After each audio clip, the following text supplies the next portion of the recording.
அப்படி செய்வேனானால் இவ்விதமாய் சம்பவிக்க வேண்டும் என்கிற வேத வாக்கியங்கள் எப்படி நிறைவேறும் என்றார். கர்த்தருடைய பரிசுத்த நாமத்திற்கு மகிமை உண்டாவதாக. கெத்செமனே தோட்டத்தில் வைத்து இயேசு கிறிஸ்து ஜெபித்த பிற்பாடு இயேசு கிறிஸ்துவை பிடித்து கொண்டு போகும்படி ஆசாரியர்கள் தங்கள் சேவகர்களை அழைத்து கொண்டு வருகிறார்கள். உடனே சீஷர்களில் ஒருவனான பேதுரு என்ன செய்கிறான் என்றால், தன் கையில் இருக்கிற பட்டயத்தை எடுத்து ஒருவனுடைய காதை வெட்டுகிறான்.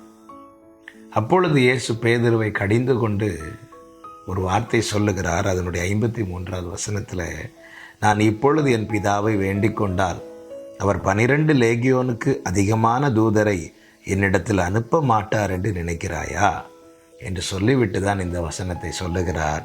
அப்படி செய்வேனானால் இவ்விதமாய் சம்பவிக்க வேண்டும் என்கிற வேத வாக்கியங்கள்